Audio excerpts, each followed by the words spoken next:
Hello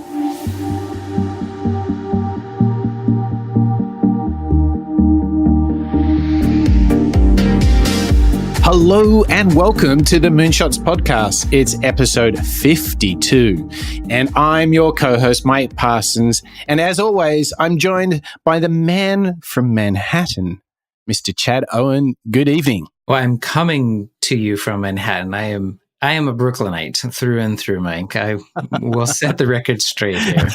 Okay. The record has been set. He's on tour. He's journeyed outside of the beautiful borough of Brooklyn, across the river, straight into Manhattan. Chad, how nice is it that we are kicking off a completely new, different show, something we haven't done before, as a little pause before we jump into our Simon Sinek series in the next show. We're doing our epic Simon Sinek series. Oh my gosh. Get ready, listeners. It's going to be huge. But before we get there, I'm really excited about this show because it is completely different format to what we've done before, with a different theme. Chad, why don't you set us up?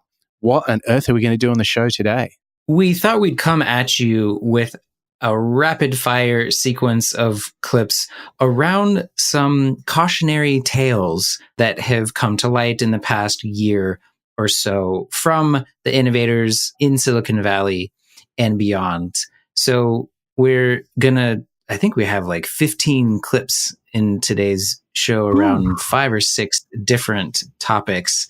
And we're not going to be bashing any of these companies like they've already been raked over the coals by the media. And what we're actually really going to try and focus on is what can we learn and how can we ensure that things are different so that maybe some of these things don't happen or happen as often, right, or blow up in everyone's face as badly as some of these things did. Yeah. So a little context here is that really for the first time in recent memory, the last year or so, tech has had a really tough ride. I mean, I did my first internet project in 1996, and for the last 20, 25 years, the internet has just been on fire. It took a quick pause after the first bubble burst, but largely these tech titans, and we're talking about the Microsofts, the Facebooks, the Googles, the Amazons, they have been the darlings of the media. They've created these incredibly wealthy founders such as Bill Gates, Jeff Bezos. It was really up until the last year, they could do no wrong. And what's really fascinating is not just one, not just two, but several tech titans have hit rough waters in the last year. It has been a remarkable change, hasn't it, Chad, to that last 10 or 20 years where tech could do no wrong. I mean, it's really interesting what's been going on the last year. Yeah, you can feel it in the air. There's entire political platforms here in the States that are talking about how to break up tech. These are things that were, as you said, kind of unthinkable even just a year ago, right? Yeah, it's to me, is the words you use, cautionary tales. And I think, look, we've seen a lot of problems for Elon Musk, who looked untouchable, Mark Zuckerberg at Facebook, and probably one of the biggest single disasters of the last year was Theranos and their founder, Elizabeth Holmes, who is in big trouble for how she led that company. I think, as you said, we're not going to try and bash them up some more because all these people have made mistakes and they're going to pay the price, whatever that might be, for their respective misdoings. However, I think for us in our show, what we saw this as an opportunity to learn from those mistakes. In fact, maybe the greatest mistake to be made would be not to ask, what can we learn as entrepreneurs and innovators from these mistakes, and how can we do things better? Yeah.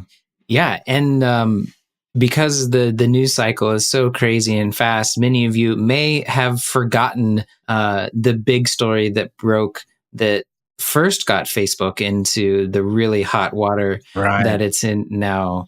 But the Cambridge Analytica breach is really, I think, it's huge. probably the first I think it's the first milestone that just opened the floodgates for all of these stories that we're going to be hearing about today. And you, Mike, found a great clip from the horse's mouth, someone who worked at Cambridge Analytica, to help explain just exactly what it was and how things went wrong. I do feel responsible for it. And it's something that I regret. He's an upper-class Etonian who expects people to follow him wherever he goes. Alexander Nix is with me, and he starts with his sort of like razzle-dazzle. We work for the Pentagon, we work for MOD, MI6, we are brilliant and Eton and whatnot, and I'm a posh British man, and you should trust me with all your money. What Kogan offered us was something that was way cheaper, way faster, and of a quality that nothing matched. They had apps on Facebook that were given special permission to harvest data, not from just the person who used the app or joined the app, but also it would then go into their entire friend network and pull out all of the friends' data as well. Things like status updates, likes, in some cases private messages. We would only need to touch a couple 100,000 people to expand into their entire social network, which would then scale us to most of America. And people had no idea that their data was being taken in this way. No. We don't work with Facebook data. We don't have Facebook data. We do use Facebook as a platform to advertise, as do all brands and most agencies, or all agencies, I should say. From when I was there, that's just fundamentally not true, because we spent $1 million harvesting tens of millions of Facebook profiles. The company itself was founded on using Facebook data. We would know what kinds of messaging you would be susceptible to and where you're going to consume that. And then how many times do we need to touch you with that in order to change how you think about something? It is a full-service propaganda machine. A full-service propaganda machine. Chad, this was crazy. I mean, they were literally not only getting people to use their trivia personality apps at Cambridge Analytica, they were literally getting your profile, your friends' profiles, getting even private messages. And for me, Chad, the worst thing of all of this was Facebook admitted that they actually knew about this for a long time before they were caught.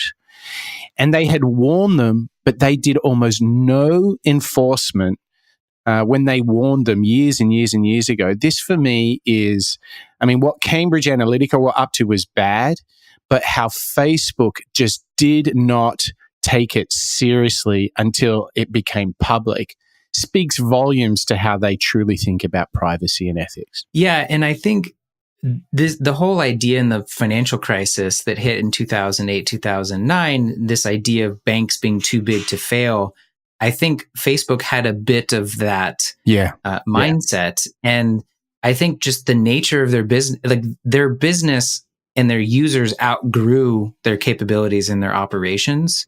They just didn't have the security and the tech team and the privacy team to be even aware of these sorts of issues. And so in my mind, it was a failure on the leadership's part to look around the next corner and then look around the next corner to borrow some ideas from Bjark in the previous episode. They weren't thinking about second order consequences. They were just thinking, sure, we'll give certain partners access to some data when they're running ads or when they're running these trivias and quizzes. They're not doing the red team, blue team exercises where they're thinking of all of the worst case scenarios. Like, of course, someone that's profit driven is going to try and game the system. And that's exactly what happened. Cambridge Analytica, exploited, the vulnerabilities in Facebook's system. Yeah. And in the end, as always, they got caught. And this next clip is going to outline just what exactly happened once people knew what they were up to. $5 billion. That is what Facebook could end up paying the Federal Trade Commission in what would be the largest fine ever by a U.S. regulator against a single tech company. In a report to investors yesterday, the social network revealed that they are setting aside billions of dollars in anticipation of those possible penalties. The agency opened its investigation into Facebook after the Cambridge Analytica scandal broke last March. The report found 87 million users had their data scraped, eventually leading to Zuckerberg's first appearance before Congress, wearing a tie, publicly apologizing for the company's handling of the scandal. But despite all of this, just remember this thing, Facebook stock surged after posting strong first quarter earnings. And that is something to remember. When Facebook has two issues, they've got a public relations issue. They don't have much of a stock price issue at the moment. Joining us now, Scott Galloway, a professor at the NYU Stern School of Business and an expert on all things Facebook. To Ali's point, Scott, Facebook, lots of public outrage they face, but never anything that affects their bottom line. Do you think this is do you think this is going to have a real impact, a real dent? Oh, Stephanie, not only do I not think it's not going to have a dent, but I think the FTC has unwittingly been sort of co-opted into being a co-conspirator in Facebook. And effectively what you have is a fine that puts aside some of the uncertainty at a price tag that Facebook can shrug off. Let's talk about numbers here.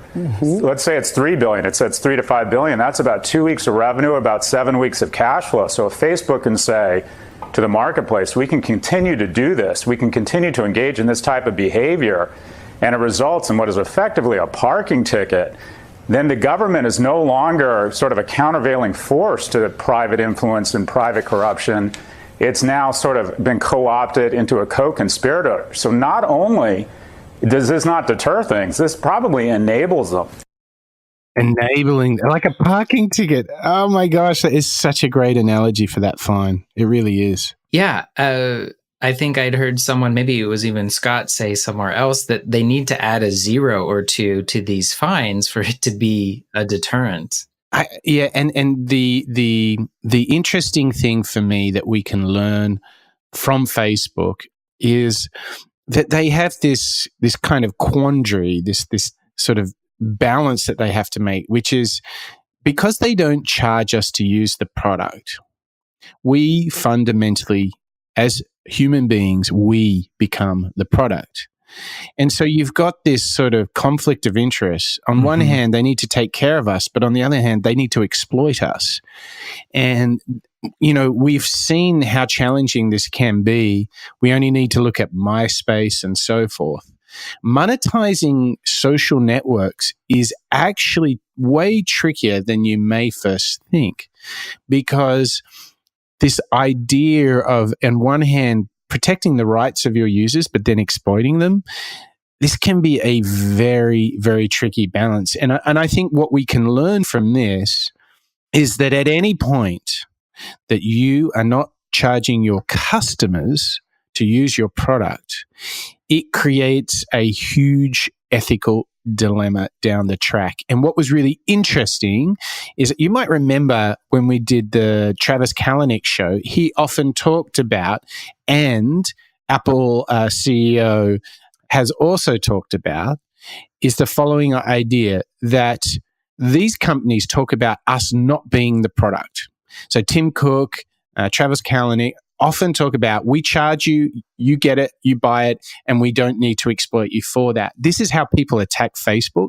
But when we phrase this in a different way, it's how can we create value for our customers and earn a dividend, a yield, create a income stream for our business or our product that is not in conflict with the interests of those same customers. I think that's the big ethical question that Facebook presents.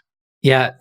The lesson for me is kind of don't start a company like Facebook where the users aren't paying. It does, doesn't it? You almost start to think, well, if they're not prepared to pay for it, do they really want it? Yeah. And I have some very conflicted views on this, especially when it comes to the world of the arts. We're so trained for things to be free now that asking people to pay, especially again, when it comes to the arts, it's a very tricky thing for me. It's why I leave my Spotify running all the time, because I know that Spotify is like paying $1.80 for to the artists for every dollar that they're collecting in revenues. Because I want the artists to get paid what's due to them.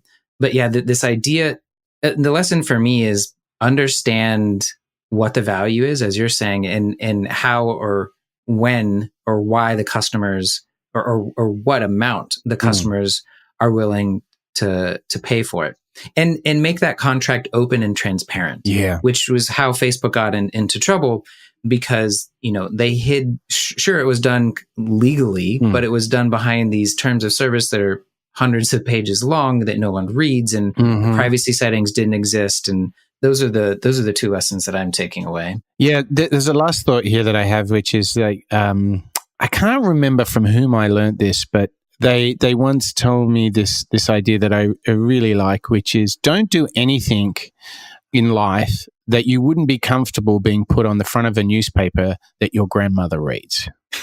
And I really like this idea. You might even say, don't do anything behind closed doors that you wouldn't want your customers to understand or to know. And I think it's these simple questions of transparency and like, how would this look to the outside, can be a way of you refining your compass, your ethical compass. And I think it's kind of a neat way to think about, the things you're doing, particularly as soon as everybody heard and saw what Facebook was doing with Cambridge Analytica, it became immediately a massive problem because it just wasn't good. Yeah. And speaking of things that you wouldn't do, or things, yeah. Speaking of situations that you wouldn't want your grandmother to find out about, I think one of the most intriguing stories to come to light recently, in large part due just to, I think, the mystery still about what exactly went on, is Elizabeth Holmes' story and Theranos, and what they were or weren't doing, and how they were able to grow to the heights of billions of dollars, only to come crashing back down. But here's the first in a series of some really great clips from the people that were following the story most closely about Theranos and the founder, Elizabeth Holmes. The ABC News investigation involving the young woman, the self-made billionaire, and her company, Theranos. She claimed to have developed a blood test that could save lives. But did she put lives at risk? Tonight, we have now obtained the deposition never seen before, and ABC's chief business correspondent, Rebecca Jarvis, reports. She's the Stanford dropout who became the youngest female self-made billionaire and had legions of believers. Elizabeth Holmes boasted her company Theranos could detect hundreds of diseases from just a drop or two of blood. We've made it possible to run comprehensive laboratory tests from a tiny sample. That pitch convincing everyone from Rupert Murdoch to the owner of the Patriots to American retirees to invest. Anything at all you want to say? But Holmes is now facing criminal charges and up to 20 years in prison. She's pleaded not guilty. Prosecutors say she knew Theranos couldn't deliver accurate and reliable results for all its blood tests, which experts say potentially put thousands of patients at risk. Okay, this is the Walgreens. Sherry Ackert took a Theranos test at her local Walgreens and mistakenly feared her breast cancer had returned. The nurse called me back and she said, "I am so sorry, that's not good. There could be a tumor growing somewhere." I will never forget that day. A different test showed Sherry was healthy. Tonight, in this deposition obtained by ABC News, never before seen questioning of Holmes under oath. Do you swear to tell the truth, the whole truth, and nothing but the truth? I do. Pressed about those hundreds of tests she claimed her company could perform to detect diseases. And how many tests could it run at that time in 2010? I don't know exactly what the number was. It was probably tens of tests. So when you say tens of tests, you mean something less than 100? Yes. Did it concern you that a number of tests weren't working on Theranos' devices? I know that we made so many mistakes on this front, but we were trying to take this forward. Ay. I don't know. This Theranos thing, this was such a deception. There is a fantastic documentary on HBO that you can enjoy, which goes into great detail on this. The Inventor, very good one. We'll have a link to that in the show notes, which you can get on moonshots.io.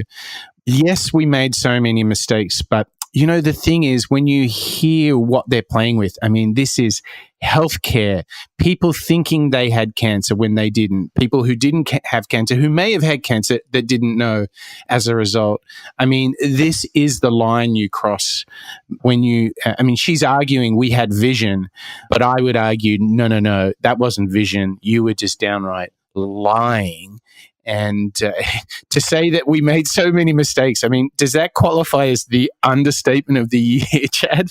Yeah, I think the reason this story was so intriguing to me is Elizabeth Holmes, at least the way she's profiled in the book by John Carreyrou, Bad Blood, in this documentary, The Inventor, by the amazing documentary filmmaker Alex Gibney. She's portrayed as kind of like the paragon entrepreneurship and inventors.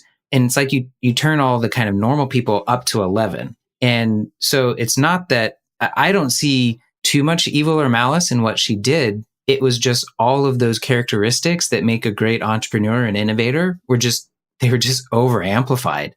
And she got herself into a situation. There were no checks and balances on that hyped up, entrepreneurial personality. Yeah. So I think, the line that you drew for us there is this line between vision and misleading people. Mm-hmm. And it's a big part of people who are doing ambitious, future leading things.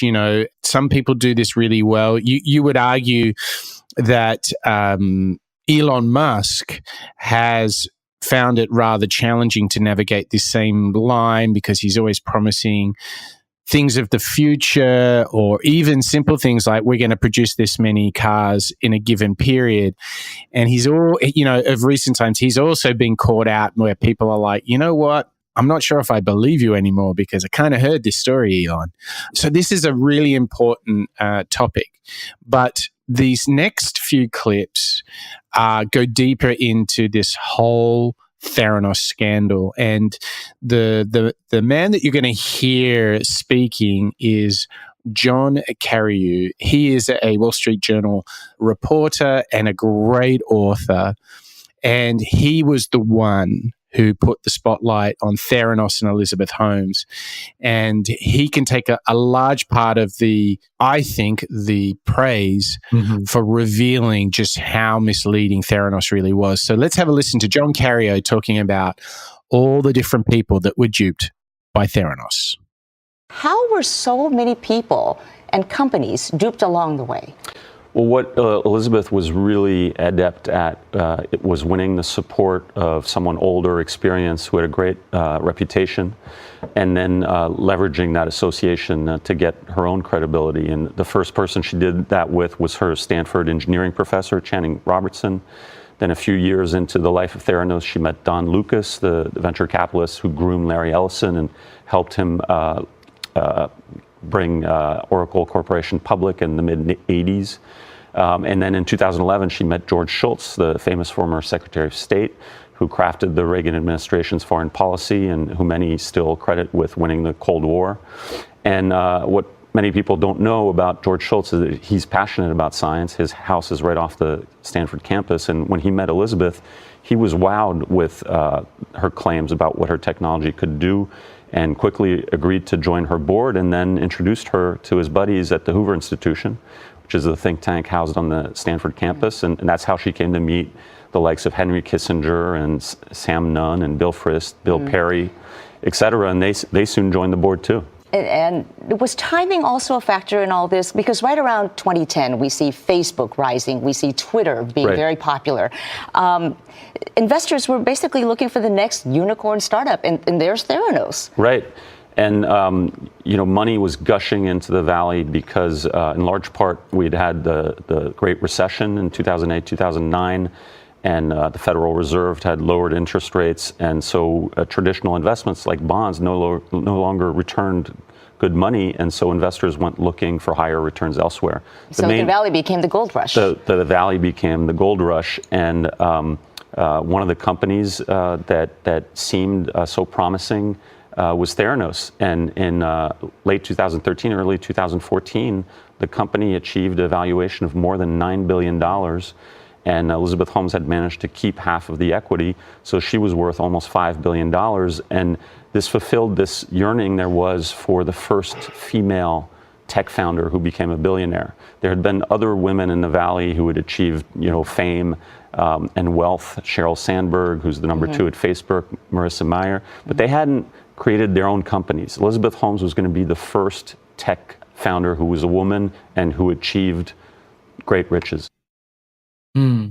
I'm hearing two things in this. One's kind of like a good lesson out of the bad, and then something here at the end where we collectively as a society wanted something so bad. I know. That we, in a way, almost maybe we helped create it as well, because we wanted her to succeed so badly because we wanted a female founder to become a billionaire. But the first part that's actually, I think, a good lesson is this kind of stepping stone of reputation, so that if we're an innovator or an inventor with a legitimate idea that does provide value to the customers, to use those stepping stones of reputation that works so well in her favor. But when she was deceiving them, the lie just kind of passed between all of them because of their connection and reputation. Yes. So, I mean, the endorsement thing is a huge learning inside of this one.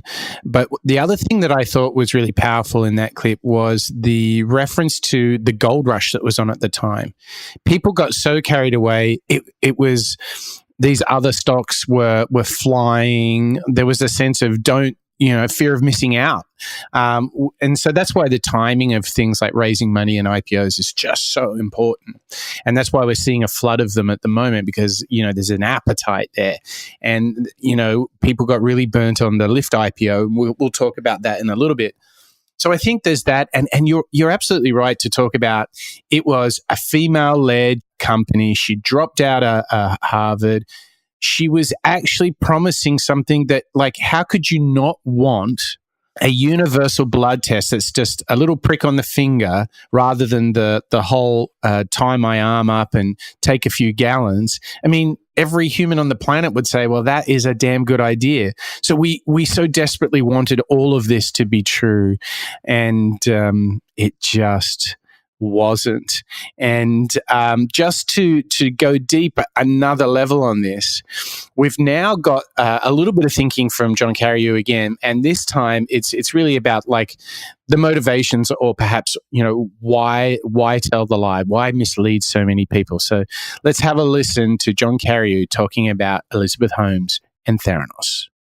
So do you think she was intentionally trying to mislead investors, or was she consumed by her own ambitions and thought she could make this happen? I mean, it's a mixture of both. This is not a Madoff long con. Madoff essentially decided in the late 80s that he was no longer really investing money and built a Ponzi scheme. Elizabeth Holmes, when she dropped out of Stanford, had a vision and really set about creating a company and hiring people to make that vision happen, but along the way encountered setbacks, as entrepreneurs do, and refused to admit the reality of those setbacks and continued to overpromise to investors. And it got to a point where the gap between her promises and what she said she had achieved technologically and what the reality of the technology was got so enormous that by the time they went live with the fingerstick blood tests in Walgreens stores in the fall of 2013, it had become a massive fraud. So is there a possibility that that there could be criminal charges stemming from this? Because the SEC, of course, charged her with massive fraud. She agreed to pay a $500,000 fine. Are there criminal investigations going on right now, though? Right. There's an investigation spearheaded by the U.S. Attorney's Office in San Francisco that's been going on since December of 2015. So we're now 2.5 years into it. And my sources tell me that investigation is very active and very advanced, and it may well result in criminal indictments of Elizabeth Holmes and her ex-boyfriend, who was the number 2 of the company, Sunny Balwani. The thing that sticks out to me here is, and this is a life lesson, but it's those little white lies or innocent lies, or lies by omission. They only grow larger over time. Isn't that true? Like, you can just see, if at the beginning when things weren't working out, there must have been this pivotal moment where she decided to lie. And then there was a second moment where she told a lie on the lie. And then after that, she was toast. And it reminds me of when you're a little kid and you're learning the rules of life. Like, just don't lie, because it always ends up bad. When I'm watching a movie with my son, I'm always like, see, if they hadn't told a lie then they'd be okay. But now they've told the lie on the lie. And, how many times in our professional career, in our life growing up, just it never works out. You always get caught in the end. So just at the first moment where it's a hard conversation, you have to admit that you made a mistake. Just admit it. Better do it now, because it never gets any easier, does it? No. It's easier said than done, though, because so many entrepreneurs face that moment that Elizabeth did. They're talking to the R&D team or the engineers, and they simply say, we can't do it. What we're promising or what you're asking us to do, we just can't do, because we don't have enough money or time. The technology doesn't exist. We can't invent it.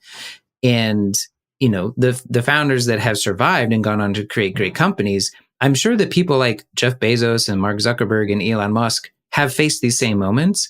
But instead of doubling down on that small deception that then grows, I hate to use this word, but they take that moment to then pivot. They take that roadblock and then do some subtle judo or taekwondo to kind of deflect the energy of that obstacle, and then put it back into something where maybe they do have more traction on the R&D front or on the customer market front. But in this case, it all gets so very real when she knowingly agreed to put the Theranos installations into Walmart. Walgreens, and to do this when she knew they didn't have it. Like, there's one thing about being in production before you go live and pushing people to overcome the unknown and the impossible. But there was a huge, she crossed the Rubicon when she said, hey, Walgreens, let's deploy this to real people, and she knew it wasn't working. And that was just one of the very many bad decisions. Oh, sure. But where I would have liked to have been is like that first meeting, in the moment where she was told that her vision wasn't achievable, and then to kind of like see the look on her face and get inside of her head and understand what was going on. Because I'm sure that moment happened, and a different founder may have, again, gone in a different direction, but she didn't. And we all know how that story ends. So the learning here, I think, for all of us is there are, just a lie on a lie always ends up terribly. But more importantly, I really want to come back to the moment when they agreed to put the product live and out into the universe. That is a moment that we should all feel like, okay, this is such an enormously important moment and should not be underestimated. And if we're not ready, then we should just call out and say, no, we're going to delay. Because that until you get it right. Because when we face that moment, disappointing, not delivering to customers, or putting their health at risk, those stakes are massive. And once you lose trust, it happens very quickly, very easily, and it is incredibly hard to earn back. So may as well take the short-term heat and delay and put it back until you really do have it. For me, that's the really strong lesson that lies within Theranos. Mm-hmm. Yeah. One of the more fascinating parts of the documentary is they speak to former Theranos employees and the oppressive culture that was fostered there, because they knew that they were lying, but no one said that they were lying. But, everyone felt horrible because they were lying. It was just, it was certainly an unsustainable business, because the people there, grew the ethical backbone. Yes. That the leadership didn't.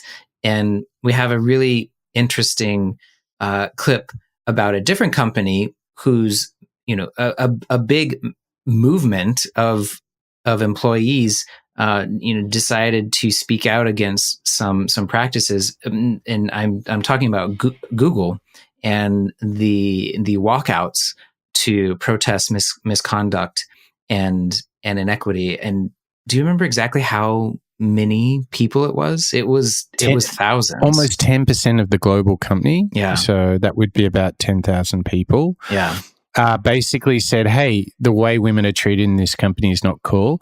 And I have to say, putting aside the issue itself, I actually think culturally, whilst they were not treating women fairly, the fact that the company had the capacity for employees to stand up and to call this out, to protest, and that they've been able to create change from within, I think that part is a real positive here. So let's have a listen to this PBS report on the Google walkout.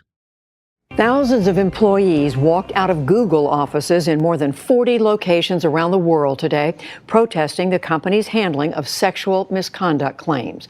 The New York Times reported last week that Google had paid millions of dollars to departing executives accused of sexual harassment and never made the allegations public. Among them, Android creator Andy Rubin, who received $90 million on his way out the door. Rubin denies forcing a female Google employee into a sexual act, despite the fact that an internal investigation found the claim credible. Employees in New York City held a rally after leaving their office and called for a broader cultural shift at the company.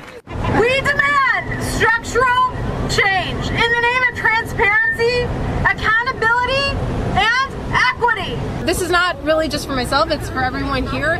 We also know that we have the eyes of many companies looking at us, and we've always been a vanguard company. So if we don't lead the way, nobody else will. Katie Brenner co-wrote that original New York Times story that disclosed how Google handles sexual misconduct claims. She's been following the walkouts today, and she joins me now. Katie Brenner, thank you for joining us once again. Was this the turnout that had been expected today? This turnout exceeded expectations by far. We'd have reported that we expected about 1,500 people. Other people thought it'd be a few thousand. At this point, we have, unverified accounts, but clearly a lot of headcount going on of up to more than 10% of the company's overall 94,000 employees has walked out today. Of the people you've talked to, what's motivating them? Sure, I think they feel motivated by a few things. There's been a long simmering tension within Google about the way that women are treated. It's not just the idea that sexual harassment has gone unaddressed. It's also the fact that Google has refused to be transparent about whether or not men and women are paid equally. It's the idea that top leaders of the company, by having high-profile affairs that were very obvious, they were known secrets, that they treated the women at the company like their personal dating pool. And what kind of message does that send? And then, of course, the straw that probably broke the camel's back was the report that Andy Rubin received $90 million, which is an extraordinary sum, after a credible claim of sexual assault. These things altogether send a clear message, which is that men are more valued than women. And for a company as important as Google, as high profile, where the employees are as highly paid, they said that it's now the time to stop. I don't know how to respond to this other than just to say they're all right. Yes. Well, as I was listening to this, the big sort of thing here is you can focus on being the best engineering company on the planet, but if you're not working on culture, you're going to have problems as well.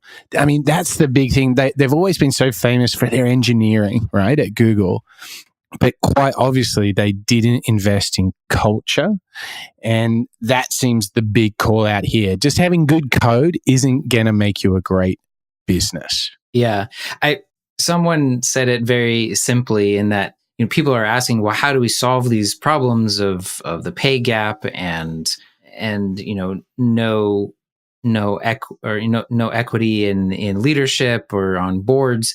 And this simplest answer is you have to hire the diversity and you have to make pay transparent and pay people the same. It's kind of as simple as that. Yeah, and the another tool that I ran into when I've been thinking about culture, and I've been using this a lot. I just explain this because I think this is really helpful when we think about like, well, okay, when we say we want good culture, that can feel a little bit abstract. For me, like the best definition of culture is that culture is created through the unspoken messages people receive about what is valued and what is important. Mm-hmm. So it's the unspoken messages. Okay. Now, everybody pays lip service to saying the right thing, but it's really the unspoken thing. So it's shifting around from what you say to what you do in a company. And there's like 3 key areas here. One is how people behave. And that can be things like how people do meetings, how they talk to each other in emails, how people interact. So there's the behavior.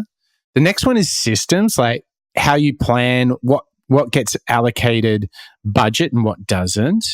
And the process of budgeting, how things are measured, and all the structures and organizational stuff there. And the next thing, this one for me is the symbols. It's little things, the titles, the car parks, the promotions, how time is spent.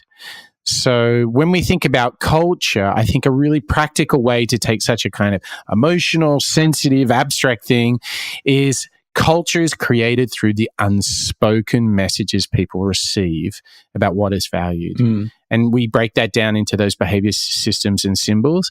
And you and I used this together on a project with a client recently, and it was so powerful, wasn't it, Chad? Yeah. In some ways, the kind of more materialistic outputs from the workshop paled in comparison to the cultural aha as we started to pull together the insights around the behaviors, the systems, and the symbols that were necessary for this client to take the work forward inside of the company. Yeah. So there's a lot to learn there. And, we get through this and without a doubt, Facebook and Theranos were these massive scandals where we had real privacy issues, where we saw this line between vision and misleading people became very gray, and there were bad decisions made. But what's really important, what we can see from this Google situation is there's so much we can learn and take from this. I mean, on one level, we can say, well, I hope that doesn't happen at my company. That's step one. But step two, you can say, well, what does the opposite look like? What does a great culture look like? And hopefully we've uncovered already at the sort of midpoint of the show, lots and lots of insights for our listeners. But we've still got, Chad, 2 more big blocks of content to come. Mm-hmm. And I think we're going to segue away from culture, and I think we're going to get a little bit more into ego and hubris. Flying a bit too close to the sun here, yeah. Boy. Chad, you want to lead us off? Yeah, well, coming back into my backyard, you said it well. One of the biggest marketing stunts pulled by the world's second largest company, largest, I don't know, it changes on a weekly basis, was Amazon's HQ2 fiasco. And after all of the hoopla and pitches, they ended up backing out. So we have a clip here that's a summary of Amazon going through all of that work and hoopla for nothing. Tonight, the world's biggest company is saying no thanks to the world's financial capital. Amazon had announced it would bring 25,000 jobs to New York's Long Island City as part of its HQ2 initiative, splitting 50,000 jobs with Northern Virginia. But almost immediately it faced stiff opposition. Amazon has got to go! Opposed to the potential impact on traffic, housing, schools, and the financial agreement Amazon struck with the city and state. Now, 3 months later, the company is pulling the plug on its New York plans. It shows that everyday Americans still have the power to organize and fight for their communities, and they can have more say in this country than the richest man in the world. Amazon blames politicians who will not work with us to build the type of relationships that are required to go forward with the project. Among locals, both regret and relief. This is basically Amazon picking up their toys and leaving the sandbox. This was a revolution for Queens economy. This could have been something outrageously awesome for us. Amazon's canceled order means a loss of 25,000 jobs and billions of dollars in economic impact. I think the protesters are going to realize long term that while they won the battle, they lost the war. Tonight, New York Mayor Bill de Blasio is saying you got to be tough to make it here in New York. He says Amazon had an opportunity, but it walked away or threw that opportunity away. Meanwhile, Amazon says it is not reopening its discussions about where HQ2 is going to go. Northern Virginia and Nashville are still the winners. Well, Chad, I mean, there's a lot to say on this, but I want to know, I mean, how did it feel when you put on your New York Brooklynite hat? How did it feel, do you think, for you? How do you think it felt for the community? We heard a lot of opposing views there, some saying, hey, good that we avoided that. Others saying, geez, we really missed an opportunity. How do you think people in New York felt about losing this massive Amazon office? Conflicted is the best word that I have to describe. I don't know many people personally that felt 100% in one camp or the other. Right. Interesting. I think most people could agree that the entire charade and circus around, pitching and wasn't it a charade? Yeah, oh my gosh. I think everyone can agree that was absolutely the wrong way to do it. Everyone suspected that they knew that they were going to go to Virginia and New York all along, but they just wanted to create a bidding war and to see what kind of incentives they could get. I'm pretty sure that's quite true. But for me, the lessons are really around the impact of and importance of community when it comes to the companies that we create. Yeah. Amazon, I think, just went a bit too far in thinking, oh, we're the most important company. We're bringing the most jobs, and so of course you will do our beck and call. And while I think maybe New York wasn't necessarily protesting against the specifics of what Amazon was doing, certainly some people were, unions and organizers around wages and working conditions, certainly. But I think it was more just of New Yorkers, because I think as a whole, we're probably the most proud citizens in the United States when it comes to having city pride. And so a company like Amazon coming in and thinking that they were better than New York was not going to stand for that. Yeah. That's so true. I mean, it's got such a vibrant sense of identity, New York. I think for me, one way we can think about this is think about how Apple was a little bit indulgent in creating their own new office. And I want you to contrast the two different approaches. And I think it tells us a story of how good Apple is at marketing and how bad Amazon is. Amazon basically did their tiki-tour charade process with many people suspecting they'd already decided. And then, because of the pushback, after awarding New York, they pulled out of New York. And then you heard in that they've said, okay, we don't want to talk about this anymore, which is a classic sign of, wow, you were talking about this a lot for a whole year, right?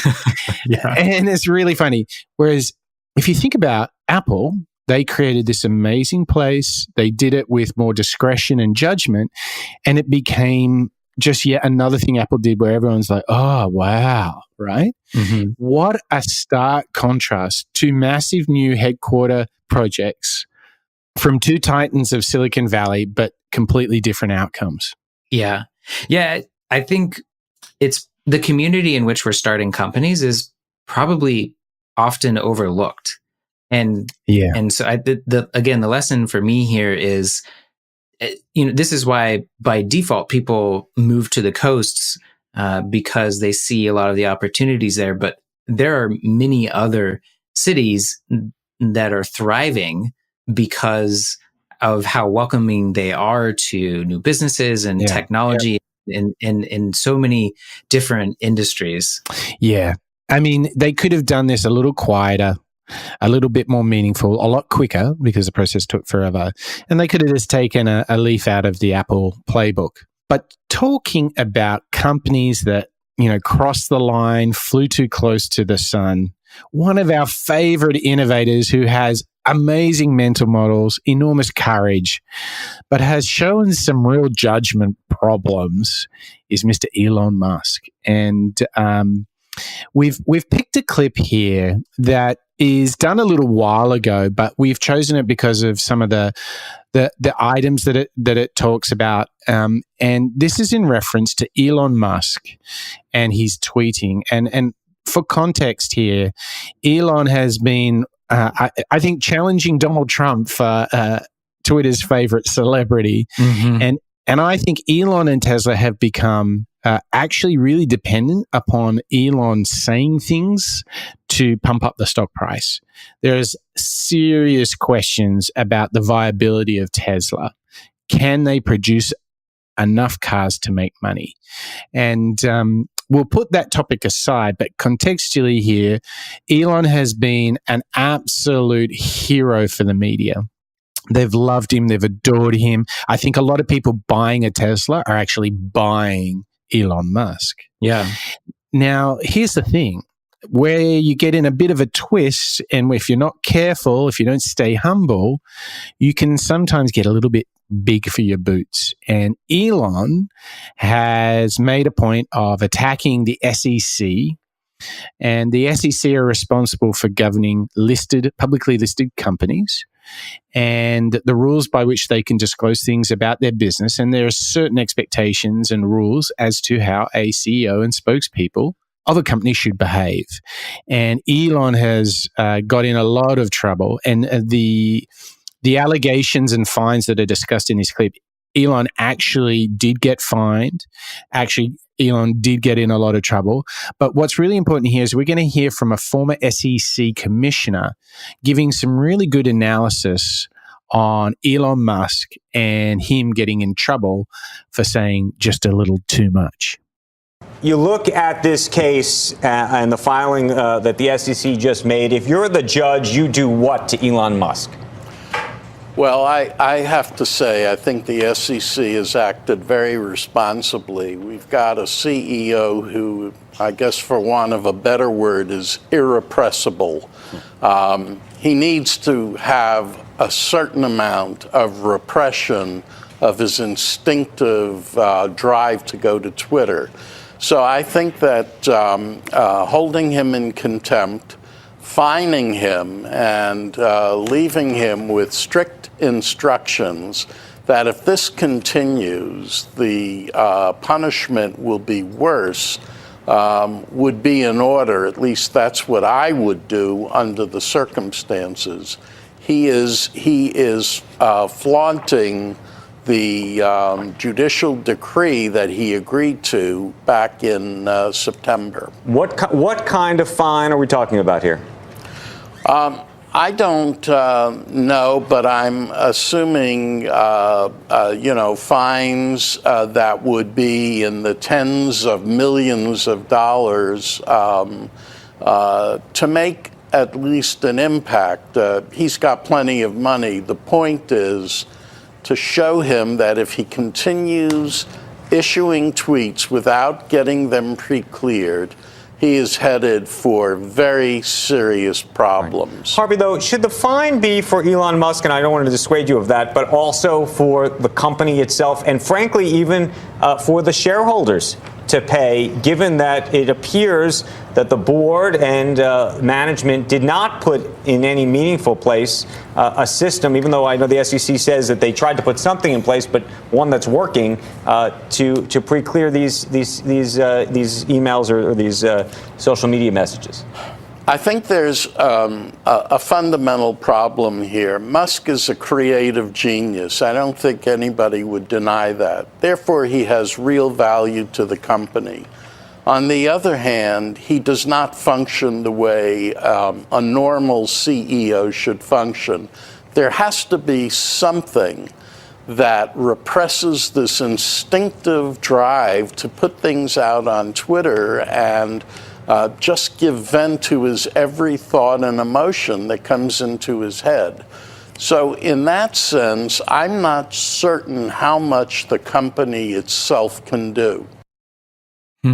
Other than staying off of Twitter when you're coming out of confidential financial meetings with your CFO, I don't know what to take from this. Yeah, and the reason that we chose that clip is, look, here's the thing. Elon Musk chose to take Tesla public. Elon Musk chose to raise money from the market. And whether you agree or disagree with his findings and his behavior, when you take money from the public markets, you agree to the rules of the public markets.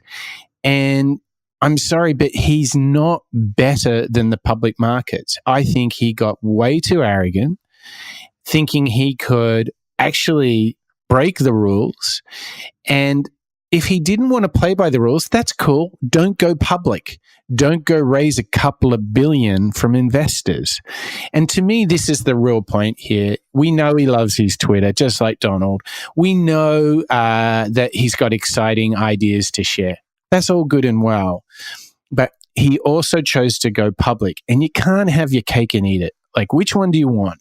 You want Twitter or you want to raise money from the markets?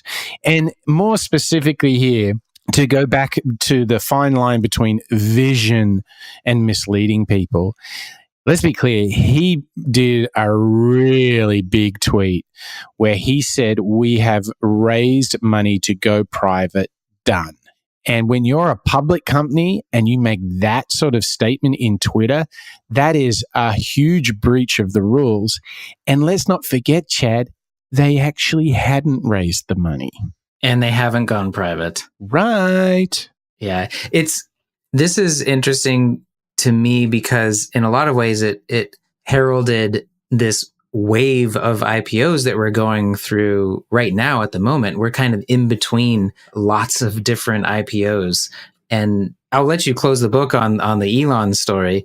But to me, it's pretty clear and simple. You know, if you're a named elected officer of a public company, there's just some rules that you have to follow. And if you don't want to follow them, then maybe you should find someone else to fill that role. Right. Which some founders have done after they've run their course in the founder CEO role. You know, I'm hearing a lot of calls for Mark Zuckerberg just to step down, but I think he has too many controlling shares of the company to acquiesce to that.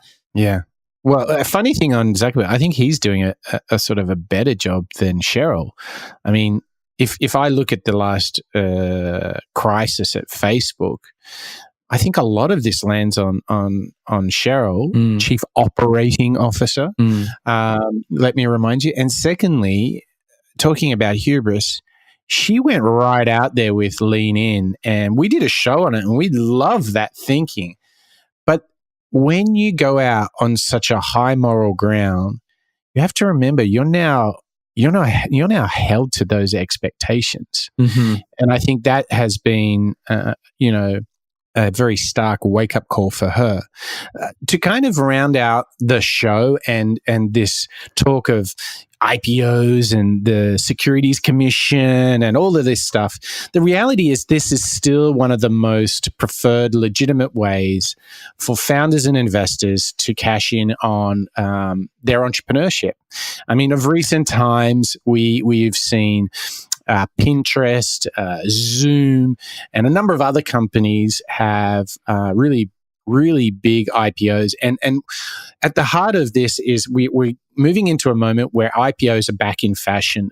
In the previous decade, we've seen real swings, ups and downs on the IPO market. And up until recently, private equity and venture capital were more easily obtained by companies. But now the markets are really, really warm in receiving tech IPOs. So we're seeing a lot of blockbuster IPOs, and there's a lot to come. Here's what we know for sure. Coming very soon, it will be WeWork and Uber and Slack. Those are going to be huge. Uber promises to be one of, if not the biggest IPO ever in history.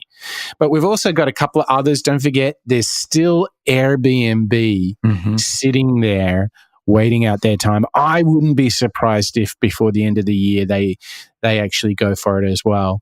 Now, the thing here is it really gets us to our last lesson.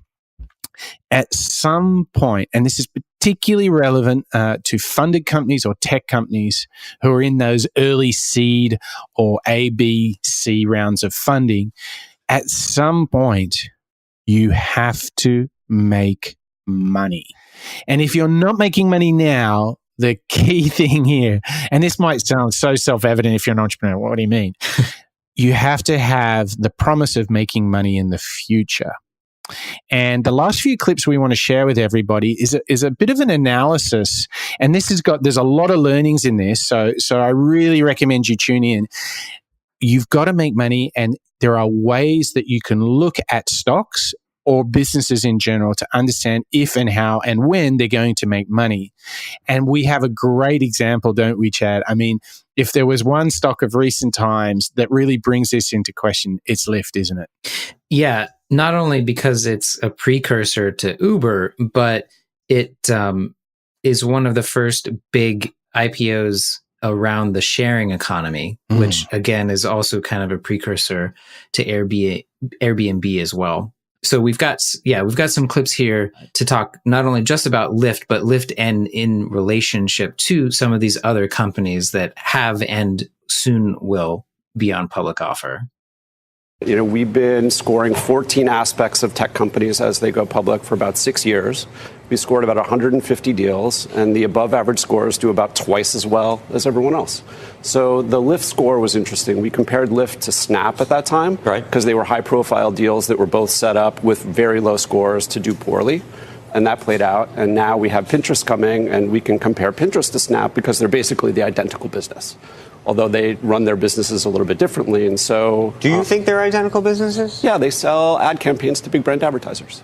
Okay, that's a very simple way to think about it. I'm sure that Evan Spiegel will think that his business is different than Ben will think Pinterest. These guys will argue all day long. Well, I tell you what is different is their score. So Snap scored a 5.91 and Pinterest has a 6.63 versus an average of 6.3. Right, so Pinterest is well above average in the scoring system, and we think this deal will reflect that, and it seems to be shaping up to do that. Explain what goes into that scoring system so that viewers and those who are thinking about whether to buy Pinterest understand the dynamics here. Sure. Well, there are 14 different aspects of it. So there's the business, there's the transparency, there's the board, there's the investors, right? There's the syndicate. So those 14 aspects are all pretty important, but there are three things that I think tell the story about the comparison of Pinterest versus Snap. One of them is transparency, right? Pinterest was just a little bit more forthcoming about how the mousetrap actually works. Pinterest obviously much more profitable than Snap was. Right. Snap losing a fortune when they went public, and those losses have continued. Pinterest closing in on break even, right? And then the killer one is valuation, right? Pinterest obviously priced sensibly in light of the Lyft disaster and so forth. Snap not priced sensibly, and so we think Pinterest, again, across all of these things, nets to a 6.63, which is, again, just radically better than a 5.91. Were you surprised at what's happened to Lyft now? I mean, given where Lyft is, I mean, did your score reflect how far Lyft has fallen? I mean, it was a low score, 5.47 Lyft score versus a 5.91 for Snap, right? So we were expecting, not good things out of Lyft. And, I think, look, the more high profile it is, the more people are looking at it and saying, like, I don't know, this doesn't really make sense to me, right? Sometimes we'll see companies trade against their scores, and usually what that means is it's sort of out of the way of attention and things like that. When people focus, they can see the things that I don't want you to front run this, but dare I ask where Uber is lying right about now? Well, I mean, Uber is interesting, right? Because the price is maybe a little bit trouble. They were a little bit more forthcoming about their metrics. The loss profile is much more attractive in the sense that they're only losing $3 billion on $11 billion of revenue, right? Versus Lyft losing $1 billion on $2 billion of revenue. But the valuation, I think, will be the thing that sort of moves it in one direction or another. Yeah. So just a basic math lesson. Lyft were generating $2 billion in income, but at the same time, they had $3 billion in costs and they went IPO. Like that means you are betting on the future in a big, big way, doesn't it, Chad? Yeah, and I think that's what I was taking away, and the financial mumbo jumbo aside was the things that mattered was transparency into the business model. Do I, or as a proxy, like, does the public understand how this company makes money? Yes or no? Yeah. Snap, people didn't really get, but Pinterest, yeah, you understand the mousetrap, as they said, a bit better. And then the revenues or losses. So many of these startups aren't making money when they're going public, but you want to be sure that graph trend line is moving up into the right. So many companies are focused on revenues. They often forget about profitability. Certainly when you're able to raise money against those revenues, VCs are willing to look further into the future maybe than the public markets in terms of getting those returns. Right. To me, I still think it's kind of insane that these companies are going public and that people are buying these stocks in the IPOs. But absolutely, that just tells you a bit about my own conservative financial leanings. Well, let's just keep going deeper in this. There's a lot more to learn. We've got another Lyft clip, and this time we're going to get deeper into the quagmire that was Lyft. The linchpin here in terms of a company like Lyft becoming profitable is going to be this bet on autonomous driving. We've had investors on our air who have actually suggested maybe we never actually get fully autonomous driving and driverless cars. I mean, what happens then? Well, I think then they go through what every company goes through, which is they're going to have to start looking at ways to cut costs. I mean, I look at the amount of money that Lyft spends on marketing, and it is phenomenal. I mean, they are, and it's not just the traditional marketing, but it's, sponsoring concerts and getting people rides to rap events. I mean, they are doing all kinds of creative things because, they're in that phase where they're trying to acquire customers. So I think that, as a public company, they're going to have to start looking really hard at costs if this bet on autonomous doesn't go their way.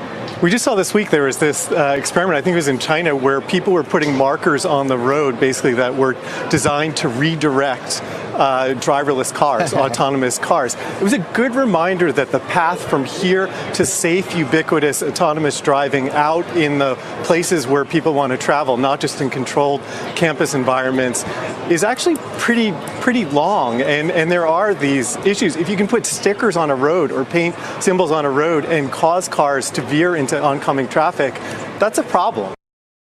Yeah, for me, that just doubles down on the first clip in saying, well, you're not making money now, but what you could see is people really questioning the promise of the profits of tomorrow. Mm-hmm. And I felt that what they quite clearly highlighted was just a bit of due diligence. If you think about, you're betting on driverless cars. Well, a lot of infrastructure needs to happen for that. That's a big bet. The earlier clip, what I loved about that is that was like forensic analysis of factors that speak to the health and the profitability of a company. These things we can all do. I think that's the big lesson here. We can all do these things. It's a question of, are we going to have the rigor to go through doing that when we invest in stocks or when we look at our own company? And I think this is a big thing we can take so far out of the Lyft story. Don't you, Chad? Yeah, I think that these IPOs are a bit of a gut check or a reality check or popping the reality distortion field that often surrounds most of these companies. And taking this all the way back to Theranos and Elizabeth Holmes, she and Sunny, her business partner and boyfriend, they hid behind the secrecy and privacy that you get when you're a private company. Right. And so in a way, maybe some good from these IPOs is that it is, shining a light on these companies in a way that maybe they hadn't been shined on before, because they're getting VCs because their friends got the same VCs to invest in their friend's company. And so it kind of breaks them out of the old boys club. That's what's interesting to me is kind of this transparency and shining a light. Yeah. The thing is that what we saw occur in the public markets for Lyft is no different to what we can do in our own companies, which is ask those tough questions. I mean, at a certain point, you have to ask yourself, is this venture that I am doing, is it going to make money, right? What is the real legitimate path to profitability? Because profitability is a proxy for value. Because if you can do a thing and people are prepared to pay for it and you can cover your costs and make a bit more on the top, that suggests you're creating value. And what we're seeing here, both with Facebook, both with some of those other companies that depend on turning people into their products, is it is a real cautionary tale, because underlying both Uber and Lyft is great convenience for us as riders. But we've all heard about the concerns of the conditions and the ethics by which they take people out of employment into partial kind of, if you will, freelance status, where they don't get healthcare, where they don't get a number of other benefits. So it really does start to not only stimulate a question of, are we going to make money, but can we do it in the right way? Can we do good business by doing good, if you will? Yeah. As I'm thinking about it and hearing some of these numbers, it's really interesting to me that some of these startups that are IPOing in our collective minds have been put kind of in the same echelon as companies like Apple. But Apple is throwing off tens of billions of dollars in profits, hundreds of billions in revenues. And again, to me, there's like no comparison. The interesting dark horse in all of this is Amazon, who in the very first year that Jeff founded the company, he said, I am not optimizing for profits here. I am eating the world in the revenues that I'm generating, and I'm just going to grow it to be such a giant company, and then he'll turn the screws for profitability. But that was a decision that he made at the very outset and founding of the company. I think it is going to be a big payoff for him. That story still needs to play out. Right. But it's really interesting for me to look at all of these companies in this purely financial way. It's just a different lens, a different perspective in seeing the value that they're creating for their customers. And what I really enjoy is to see the intersection of, the way you think about culture and the way you think about money and ethics. They end up all intersecting. And perhaps this is the biggest lesson from our cautionary tale here. If you want to prosper as an entrepreneur, you are now forced to consider the fine line between vision and misleading people. You're forced to consider, what's the culture that I want to create to nurture the people in my organization? How you are forced as a modern business leader, an innovator, as a founder. Privacy and ethics is a conversation you have to have. It's got to be part of how you build the company. And if you find success, I think humility, we are learning that humility is such an important thing to have in your mind about how you and the company behave. I think, we set ourselves the challenge at the beginning of this show, Chad. Let's see what we can learn. I think there it is. There is a deep intersection between entrepreneurship, privacy, ethics, vision, culture, humility. I think these all come together to be the modern entrepreneur's playbook. Yeah. So maybe we'll call this episode "Lessons Learned." Not quite as an ominous title as what did I say earlier? Cautionary tales. Yeah, cautionary tale. We'll call it "Lessons Learned." I can agree to that, Chad. I can agree to that. That sounds good. But what a nice segue and what a nice pause after that great Architect series. How wonderful has it been just to learn a very different set of lessons and to really, actually, I feel like we really kind of grabbed a little bit of like the modern twist on entrepreneurship. Like, I think right now, it's not just about a startup and running Amazon Web Services and having something in the shared economy. I think it's a much more holistic view, which I think we can all be very thankful for. Yeah.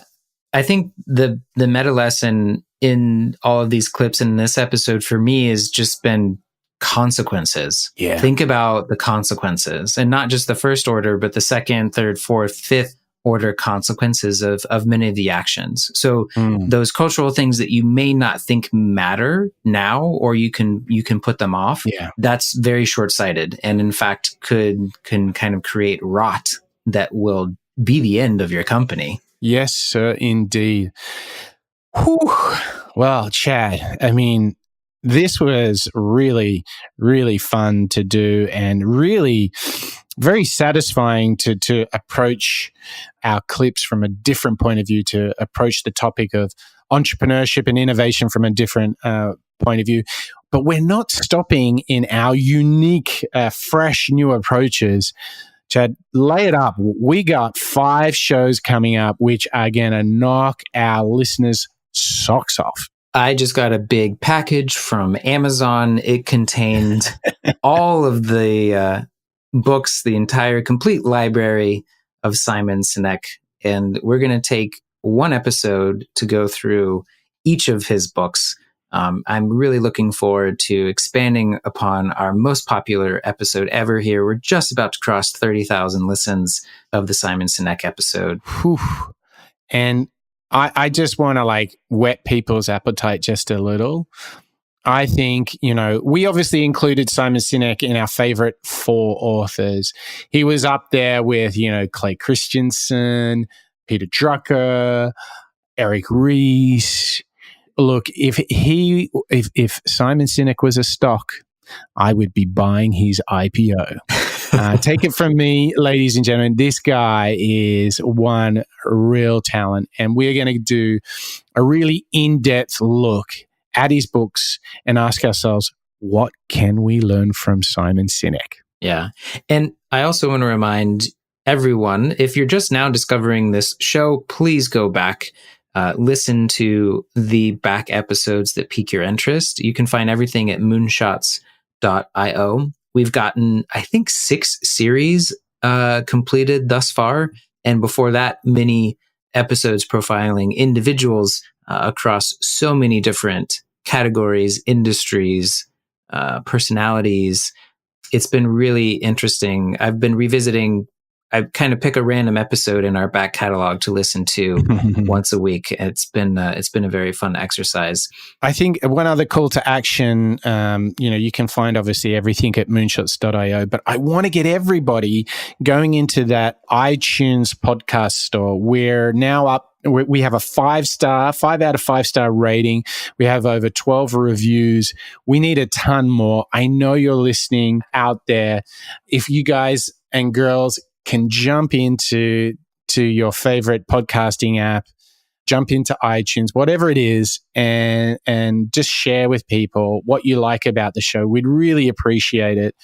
We love getting so much feedback and seeing our audience grow and inspire us and challenge us. So get in there and give us a review or a rating. Share it with a friend. We would so appreciate it, wouldn't we, Chad? Yeah. And if you have any ideas on people or companies or industries that we should profile, we don't have anything firm yet for after we wrap up the Simon Sinek series. So please get in touch and let us know who and or what you would like us to turn our attention to and deliver to you here on the podcast. Absolutely. Well, Chad, that brings us to the end of the show. It has been great. I want to thank you and I want to thank our listeners for being part of it. It was so good to, really learn from some of the cautionary tales of recent times from our tech titans.